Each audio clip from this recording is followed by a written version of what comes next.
Hey guys, Mike and Brad here from Office of the CISO, and a conversation that comes up a lot is who should the Chief Information Security Officer actually report to? So we dive into it. Stay tuned.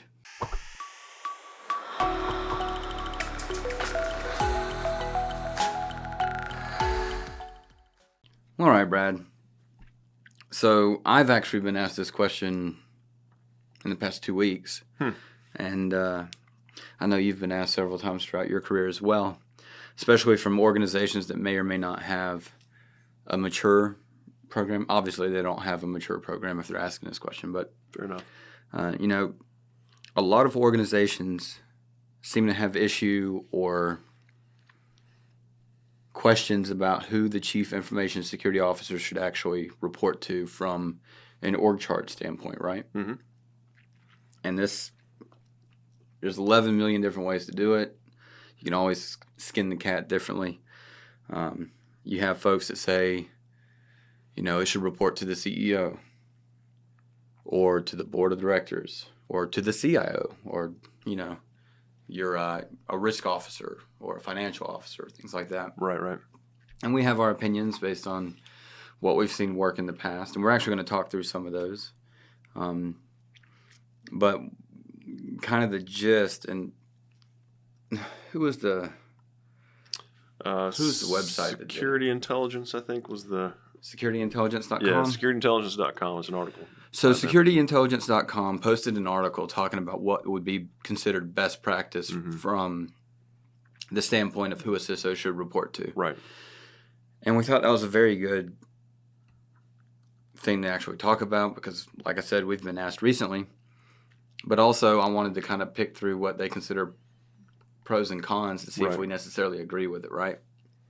So one of the main ones that tends to come up, and it's usually the one that I probably side with the most, is reporting to the CEO. Sure. And or the highest ranking person in an organization. Right. And take note that may not be a person, it might be a group of people like a board of directors. Right.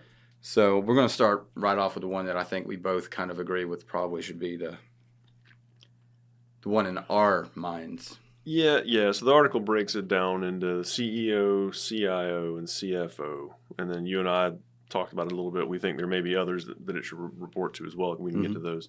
But the first one that the article discusses is the CEO, the Chief Executive Officer. That's in the organization that tends to be the highest level to report to as far as the execution of the vision of the strategy for the organization. So it makes sense that you want security initiatives to have that dude's ear. Right? Yeah, I mean, we always say security doesn't work unless the people at the very top believe in it. Right. It can happen grassroots from the bottom up, but it's way more difficult to do it that way than it is to have leadership buy-in and trickle down security throughout the organization. Yeah, starting from the bottom and working your way up. The only reason why it makes its way up is because the people at the bottom have progressed throughout their careers. Probably that, and they build relationships with people like that, and that method takes years, decades, things for it to actually become effective. Whereas if leadership can step in and say, we're going to do this and we're going to do it right, then they can push that charge because, of course, if they say it, then they have to back it up with a continued front and resources and like a top of mind when discussions are happening. Security needs to be part of the discussion, that kind of a thing. And if the CISO reports directly to the CEO, then that can happen. That can happen from the absolute top. The executive officer of the organization will be the one that has the CISO talking directly to him. The article lays out a couple of pros and cons. So on the pro side, it helps maintain the prioritization of security initiatives, and it also helps to ensure that security is considered in the initiatives and like projects and the strategies of the organization, right? Yeah, and the thought process there is if you have a COO, chances are they only care about operations, up and running. They don't necessarily care about if it's up and running securely. Right. Because that's not their cup of tea, their bread and butter, all that. Most of the time, their SLAs are focused on downtime, uptime, downtime, that kind of thing. Yeah. So. Right. So some of the cons that the article mentioned, and I agree with these. I think they're fair. It can cause tension between the CISO and the CIO. Oh yeah, Because they may not collaborate well, both answering at the same level, and that can happen. That can happen. I mean, I've been in an organization where the COO and the CISO were on the same level, and the secretary of IT or the director of IT or chief information, whatever, They both answered was to the off top. CIO. So they answered to him. Right. And the CISO and the COO would butt heads because the things that the CISO was implementing or trying to implement at the time caused the COO to have to change processes that they were really fond of because uptime. Even though some of those changes would have actually mitigated some of the downtime issues that they had previously. Well, thanks to change management and those things. And I know that a lot of CIOs and a lot of COOs, as soon as they hear that security is going to get in on the conversation, they immediately think that it's the no team showing up telling you what you can't do. We don't just say no. We say no. But like not this way, rather this way. Like we can still get things done. We just have to think about them before we go publish our database service to the internet.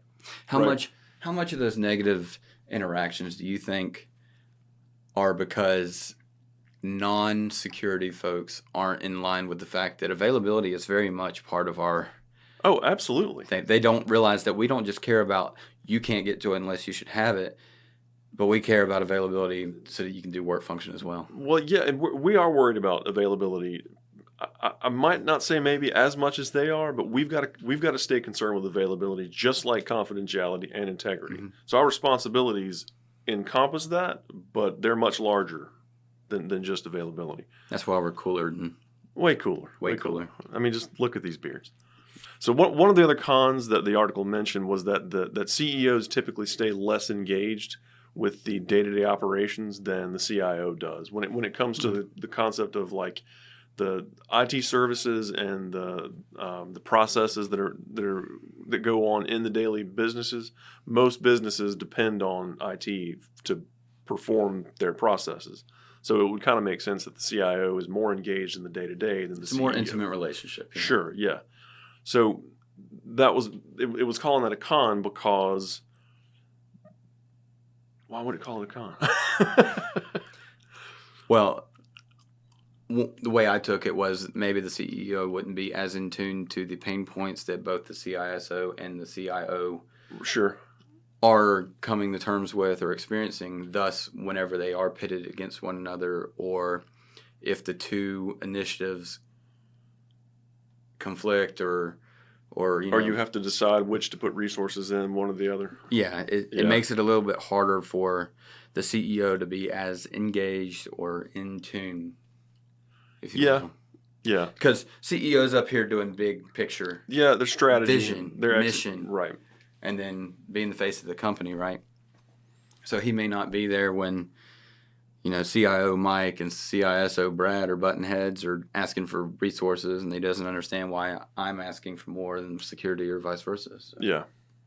Yeah, and one of the things that the article went into was the guidance and strategy provided by the CISO. If the CEO isn't as involved in the business as the CIO, the CISO has got to be involved in business as well. But the two may be taking different paths, CISO and CIO, and if the CEO is not engaged, then they won't get the strategy and the guidance from the CISO that they need. Yeah, a CISO has to be so entwined and woven into what goes on at the organization, because it's kind of like what we said in one of our definition videos. The CISO is ultimately responsible for a great deal of stuff, and it's not just operational, because we have to take in business risk as well. So we have to have a more intimate knowledge of the business, top to bottom, left to right. Yeah. Because that's how you know whether or not someone can find a path in, or whether your business process is broken, right? Mm-hmm. So, whereas the CIO cares about routers are routing, switches are switching, firewalls are firewalling. Servers are serving, databases are databasing, yeah. Applications are apping. So the article stepped into having the CISO report through the CIO next. Horrible idea. I don't agree with it necessarily, but that's because there's a direct conflict of interest between the two. I agree. So I agree. So one of the things... It's not the worst thing. No, certainly not. But certainly I don't not. think it's the optimum positioning for an org. Right. So when you report to the CEO, a lot of times that means you're going to get your own budget. Mm-hmm. Right.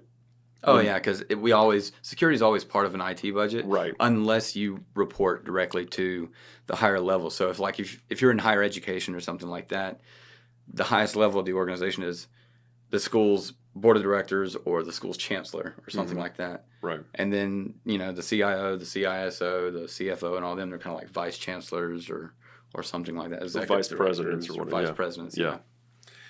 And that's what I've experienced is when the CISO reports through the CIO, you share the budget, and the CIO is ultimately in charge of the budget. So if he has more of an operation, he or she has more of an operations mindset, then there's going to be a ton dumped into operations, and security may get the scraps. Security may have a line item in the budget, and that may be a thing, but usually when they report to the CIO, it's the CIO controlling the purse strings, and they don't get the resources they need. Usually that's been my experience. Yeah, we've been blessed in a lot of the organizations we're in or have been a part of, because everyone that we've been in at a major enterprise level, the CISO has reported to the CIO. Yeah. And thankfully, we had good relationships with those people, and they believed in what we were preaching, and they've bought in. So that makes it beneficial. Lord knows if I'd want to shoot myself if I reported to a CIO that didn't. Yeah, that didn't understand the need for a security team and put the resources, the mindset, the leadership behind it. Yeah. So right. Those words. Wording. Yeah. So some of the specific pros that the article mentioned for CISO reporting through the CIO. It gives a transparent chain of command for security matters that apply to information security, right? It helps keep everybody kind of on the same page in the middle of a lot of rapid changes. Today's environment changes occur very quickly, and we've got to manage all that. We have to keep it secure, but we have to have the changes be effective and operational at the same time. Especially if you're a startup, man, because they got to be flexible. If you're not rapidly deploying and updating and being able to pivot as an organization, startups usually fail. In fact, that's usually what kills most of them. What, inability to flex and do what they need to do. Yeah. They get really good visionaries that have really good ideas, and then they have people that are set to a very certain way. And when an idea is brand new, it's very fluid. Very true, yeah. So another one was with the CISO reporting through the CIO is that the CISO can draw from the CIO's IT experience and expertise and that kind of a thing, which I think we've experienced that in our careers. But I will say that we're not normal CISOs. No, right, and we are much more technical than most CISOs. And that's what I was about to get into. Was I don't know if our path is any different, but I've been in the middle of technical for decades. Old man. Yeah, there's that. The gray's coming out. Yeah. Well, I think that might have been one of the things that helped us in our situations where we were reporting to CIOs is. We know what we're talking about from a technical standpoint, so we can speak intelligently to it. Yeah. They don't think we're some policy pusher that's just trying to rain on their parade. Right. Which that's an unfortunate. I don't know. You know good and well you have seen CISOs that couldn't tell their whole. No, you're right. I mean, I've seen tons of CISOs that are the couldn't spell IT. Right. They've got their policy and they harp on the policy, which I mean, CISOs need to harp on the policy because those are legitimate decisions that have been made by leadership. But harping on it and being able to apply it are two very different things. Right. And the functional application of said policy. And I know you and I have seen CISOs that'll just toss the policy out and then offer no guidance as to how to implement it or anything. And I'm still working on batch 3. Or throw people under the bus. Okay, so some cons that the article mentioned as far as the CISO reporting through the CIO. There's the potential for the CISO to become siloed away from the rest of the organization, and when everything filters through the conversations of the CIO, right? Especially if there's any like negative mojo between Oh them. yeah. A CIO could certainly filter everything out. The CISO's been streaming about this vulnerability for months. Right. But I'm not telling anybody because it looks bad on my operation. Right. Thankfully, my experience, I've worked for CIOs that let me be involved in the conversations. They'll pass the ideas along when I can't be involved, and they'll bring me in on the conversations every chance I can. You wouldn't allow yourself to not be involved anyways. No, that's pretty tough. You're very type A in that regard. Which is funny because I'm not in most others. Brad will be beta on almost all the things if he needs to be. Until it matters. To avoid confrontation. But you start talking about how we don't need to do that because that security thing isn't that important, and he gets red in the Daggum cheeks. hammer comes down. Yeah, security and or Jesus, and the hammer's coming down. So the article also mentioned. Now I'm craving tacos. What? Was that a...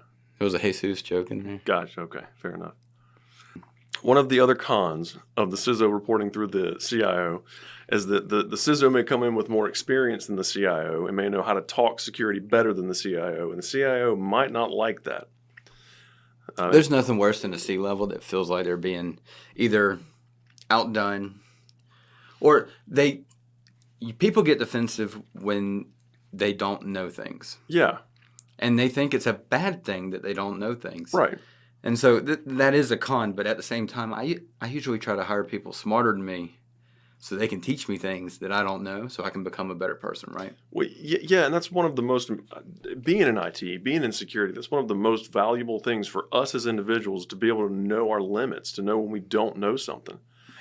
Again, especially from a security perspective, because you can run somebody in the wrong direction and lose all their data.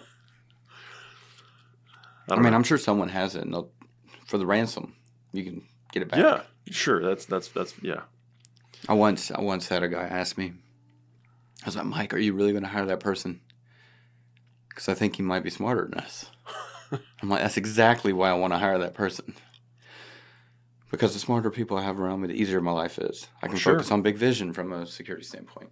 It'll help you get things done. And that's what the article was talking about. Was it may cause tension, which may cause security initiatives to get dropped or put on the back burner. Yeah. You know. So how about reporting to the chief financial officer? I personally have never been a part of an organization where security reported to that. I mean, maybe in someone that falls under FINRA, maybe some big financial wealth place, because.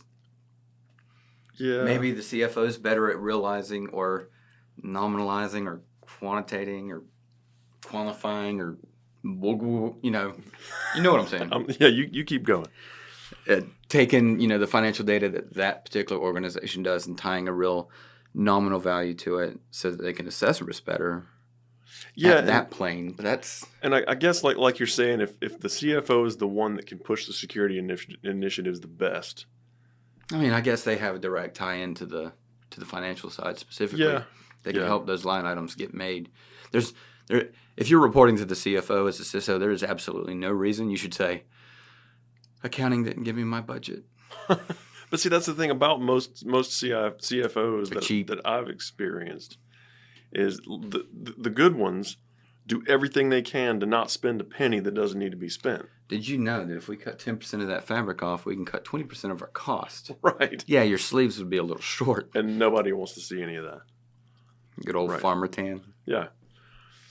So they came through and they said that, a CFO pro was that it helps communications between the finance and the security team. Well, no duh. Yeah, I imagine it would. Yeah, but will the finance team really realize it? Will they understand it truly? I don't know. And then the other one is it can help reduce costs associated with cybersecurity. Most CFOs appreciate solutions that work but aren't costly. Don't know if I agree with that. Because the CFO is not going to know. Right. CFOs are number people. Yeah, and You're going to go talk to cybersecurity. your accountant and be like, hey, man, I just think we should mitigate this risk by doing this type of intrusion prevention. It's going to tie into our EDR and do this, that, and the other. And they're just going to glaze over. Yeah, they don't care. Cost. What's it going to cost? Like, lowest cost technically acceptable, which I generally follow. And the concept of return on investment is hard to measure with a security team. You have to associate it with, we expect to have this much exposure from a risk point annually, and we didn't get that. So the profit is not having the cost. Right. So I personally know one organization that has sat down and figured out what it would cost for one of their branches to be down for an hour. Beautiful. Yeah, and that's amazing. Like that level of detail. And when you have that much information, you can say, if branch A is down for 1 hour, it cost us $1,200. Yeah. It'll cost us $400 to mitigate that risk a year. Mm-hmm. So let's do that.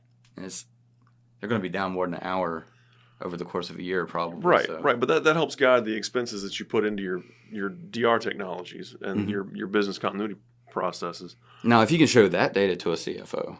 Dude, that's what I mean. Actually, the organization, the CFO is the one that came up with that. Yeah, and then the IT team uses that to help pick the tools, the product. Right. To pick their strategies and their focuses. So, let's talk about some of these cons. I'll let you start with the first one. Okay. So the first con that the article mentions is that, and then I added that the CISO may need more authority. Those are my notes. It's our interpretation. Our interpretation of this, of what the article's saying. I think that the CISO needs more authority than he might get working under a CFO. And it could also lead to tension between the finance and the security teams as more security initiatives are needed based on our rapidly changing industry and the costs associated with that. Cyber's expensive, man. It is expensive. And the people to do the cybersecurity, they're expensive. Remember what we talked about last time. $3.5 trillion in 2015. Yeah, versus $15 trillion in 2023. Yeah, I know. So getting it done is expensive, and again, paying for the people to do it, they're high. The second one in our notes is it could make the security team seem more like a cost center than a business center. And that kind of goes back to what I mentioned just a second ago about, where cybersecurity is profitable is that you didn't experience the loss or the shrink. Yeah. In retail, they call it shrink. It's like theft. You don't experience the shrink that you would normally experience because your cyber team did well. Right. If you were expecting $1 million worth of shrink, but you spent $500,000 on cybersecurity and you avoided that $1 million incident, then it was a success. That's a $500,000 success. Profit. Right. Or a negated cost. Because finance people hate it when you say, "Oh, that's a $500,000 profit." It's like, well, no, not really, because you still had to spend the $500,000 and there was no revenue for it, which makes sense. It just means that we're in the black 500 as opposed to being in the red. Mm-hmm. Yeah. So there's that, and then the last point that they made in the note is that CFOs typically have no idea what goes on in IT or the security industry. Zero. Right. And that's just facts. I mean, they spend their time in the financial side of things, which has its own level of complexity that I'm not interested in. I can't imagine they'd have the brain space to deal with learning cybersecurity as well as the financial side of things. I don't think it's a good idea for a CISO to report through a CFO. That's, out of the ones mentioned specifically in this article, that's probably the one that I think is the worst. Yeah. But also, they left one out that I thought was kind of glaring. CIO, I can understand. Mm-hmm. I've seen that before. CEO is where I believe. CEO, boardroom, the highest responsible folks or person in an organization is what we believe in full-heartedly. But they didn't mention like a chief risk officer, which is more and more mainstream these days. Yeah. Yeah, and so the chief risk officer would understand the organizational leadership's tolerance or appetite for risk, and then could align or could help the CISO align the security initiatives to keep their operations in line with the risk tolerance, or to go after certain risks that may benefit the organization. I think if I had to choose, CEO boardroom would be not boardroom. CEO board members or board would be my 1A, and if I had to pick a 1B, I'd probably put them under a risk officer if they couldn't be their own C-level directly. And then after that, I'd say CIO. Yeah. Yeah. Because the risk officer's doing the same thing we do. He's just doing it for the organization abroad, whereas we're focused on informational and risk to information assets. He's focused on organization risk overall. Mm-hmm. We'd be a part of what he's got going on. Yeah, he or she. Sorry. So yeah, guys, that's kind of our thought process about where we feel a chief information security officer should report. Obviously, we think they should be a C-level, hence the name Chief Information Security Officer. But if they're not reporting directly to the CEO or the board, it has to be a risk officer, and then maybe a CIO is third. You're going to get, if you have a CISO that is able to actually collaborate with people, and your CIO is as well, and they have a good relationship, having both of them go to the CEO is going to net you the best response, in my opinion. And that's been viewed daily through our organizations and what we've seen. Right. How about this? I've noticed that a lot more boards are getting CISOs on the board. Yeah, I think that's a great idea. I think it's a great idea. And the boards that I've seen have been typically made up of senior level individuals that have a lot of experience in whatever industry their organization is in. Often you find some retirees that have time to be on boards and things like that. I see that as well. And a lot of times these individuals haven't had the time to get focused into security that security professionals have. So having a CISO on a board or a security professional on a board in some capacity, it's almost necessary. Especially if you're dealing in any kind of regulated industry, you're dealing with any kind of privacy information. Because that's the top of the top. And then you have a security-minded person as part of that group. Yeah.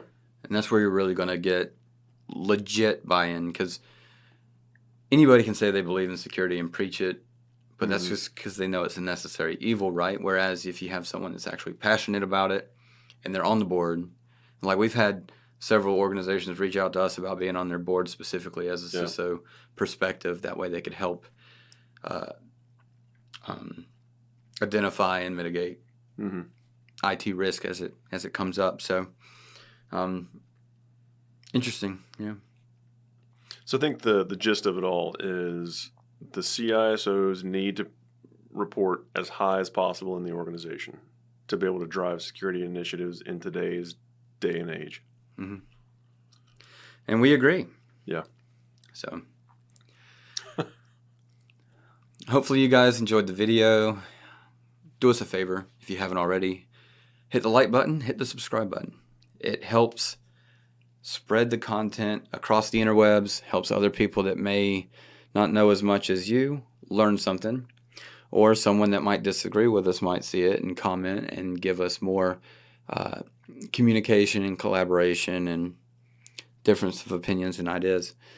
One of the main things that I'm actually interested in hearing is we specifically talk about the CISO reporting to the CEO, the CFO, and the CIO. Where have you guys seen a CISO report to, and how successful was it in that organization based on your experience? Yep. Because we haven't seen one report to a certain group and be successful does not mean that is the case for all of those situations. And while we have a wide breadth of experience, there's always outliers and use cases. There's always other ideas. Yeah. So please post in the comments below. We'd love to hear them. And if you have any specific topics or things you wish for us to talk about, we'd love to see those as well. So until next time, just remember, security is achievable. See ya.